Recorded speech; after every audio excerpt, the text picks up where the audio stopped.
Good morning students. आशा करती हूँ कि पिछले वीडियो में हमने अंतर्राष्ट्रीय योग के बारे में पढ़ा था। सभी योगा कर ही रहे होंगे और अपना इम्यूनिटी सिस्टम भी बढ़ा रहे होंगे साथ में, है ना। अब अपन कुछ नैतिक मूल्यों के बारे में भी बात करते हैं, क्योंकि पहले तो हमने स्वास्थ्य का सुधार किया, अब हम कुछ नैतिक मूल्य के बारे में भी बात करते हैं। अब नैतिक मूल्य क्या है हम सब जानते हैं, जैसे परोपकार, है ना, सच बोलो, चोरी ना करो, ये हमारे नैतिक मूल्य है। तो आज हम ऐसा ही एक पाठ पढ़ने जाएंगे जिसका नाम है पैसों का पेड़। इसके अंदर क्या होता है कि मोहन नाम का एक बच्चा होता है, उसकी 4 दोस्त लूडो खेल रहे होते हैं और बिहार में बाढ़ आ गई और बिहार में बाढ़ से पीड़ित लोगों की मदद के लिए मोहन नाम का बच्चा कुछ मदद करना चाहता है। अब उनके दोस्त मदद करने को तैयार नहीं होते, तो वो क्या करता है, चालाकी का सहारा लेता। अब नैतिक मूल्य में मैंने आपको क्या बोला, झूठ न बोलना चाहिए, लेकिन यदि हम परोपकार के लिए किसी को प्रेरित करना चाहते हैं तो उसके लिए झूठ बोले तो ये कोई झूठ नहीं कहलाता। ये झूठ, अगर किसी को प्रेरित करने के लिए, परोपकार करने के लिए, अच्छी बात के लिए अगर हमने झूठ का सहारा लिया तो इसमें कोई बुराई नहीं। अब सबसे पहली बात तो हम करते हैं, बाढ़ से पीड़ित लोग बोला है, तो बाढ़ है क्या चीज, क्यों आती है बाढ़, इसका कारण हम जाने तो थोड़ी सी चर्चा हम बाढ़ के ऊपर भी करते हैं। तो बाढ़ क्या होता है, सबसे पहले बाढ़ आने का कारण है पर्यावरण का असंतुलन होना। अब पर्यावरण, परि प्लस आवरण, हमारे चारों ओर का आवरण जो असंतुलित हो जाता है। अब असंतुलित कैसे हुआ, पेड़ पौधों की अंधाधुंध कटाई, है ना।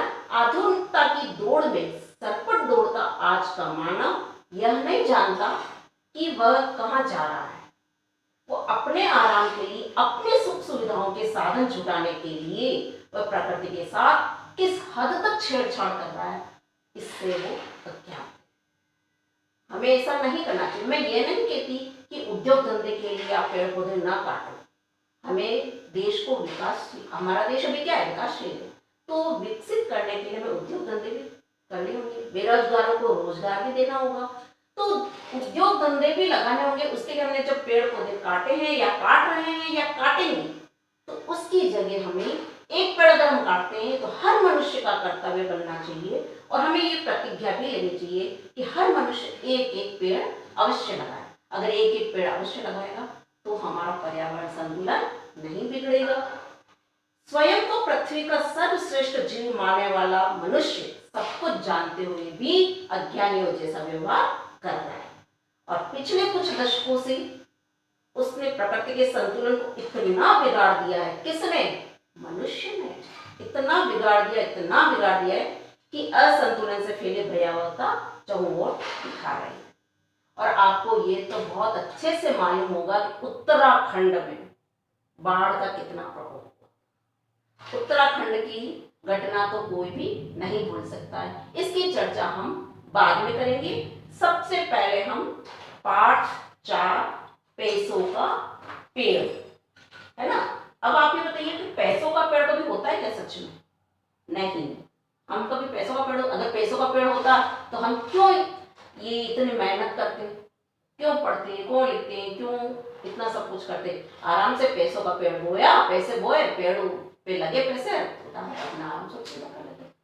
तो सबसे पहले हम पैसों का पेड़ की बात करते हैं। तो इसके अंदर मोहन क्या करता है कि अपने दोस्तों को, जब वो दोस्त पैसे देने के लिए तैयार नहीं होते, चंदा देने के लिए तैयार नहीं हो रहे थे, तो उसने अपने दोस्तों को बेवकूफ बनाने के लिए, है ना, क्या किया कि मेरे पास एक जादू है और आप पैसे बोएंगे, अगर उसके पास गमले थे उस स्टेज पे 10-12 गमले, तो पैसे बोएंगे अपन और उस जब 2-4 दिन में पैसे पौधे के ऊपर निकलेंगे और क्या होगा, उसमें क्या होगा, पैसे निकल आएंगे। उसने पैसों को पेड़ के सहारा लेकर अपने दोस्तों से मदद मांग ली। अब हम इस एकांकी को पढ़ेंगे, जिसके एकांकी को रचनाकार कौन है? कमलेश्वर। इस एकांकी के रचनाकार कौन है?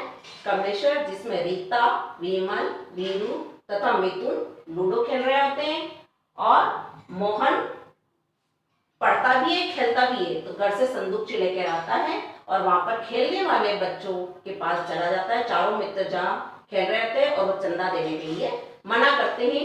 तब पैसों का पेड़ लगाकर अधिक से अधिक पैसा प्राप्त करने की बात कहकर उनसे चंदा आखिर वो ले लेता है।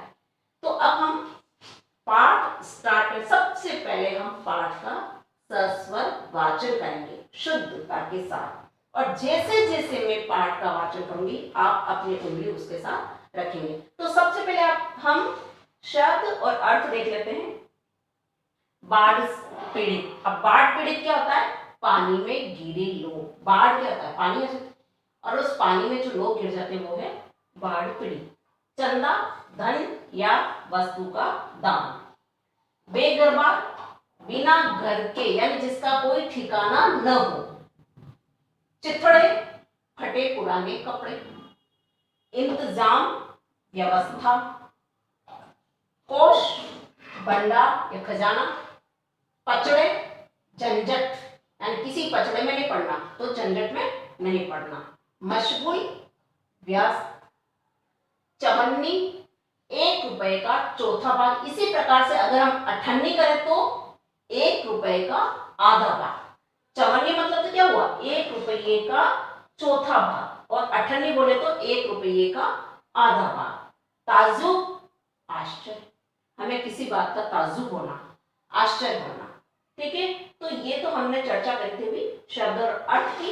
अब हम पाठ की रीडिंग करेंगे। अब पाठ की रीडिंग के लिए क्या होता है? ये एकांकी। तो एकांकी में क्या होता है? पात्र होते हैं, है ना। मंच पर 10-12 गमले रखे हैं और 4-5 बच्चे मेज के इर्द गिर्द बैठे हुए लूडो खेल रहे हैं। मोहन बाढ़ पीड़ितों के लिए चंदा जमा करता हुआ छोटी सी संदूकची और कागज के छोटे छोटे राष्ट्रीय झंडे लिए हुए प्रवेश करता है। ये तो उसका सीन है। ठीक है, ये पात्र है रीता, विमल, मोहन, वीरू और मिथुन। अब हम पाठ का सस्वर वाचन करेंगे और पेज नंबर 37, ठीक है, पेज नंबर 37 रीता से हम पाठ पढ़ेंगे।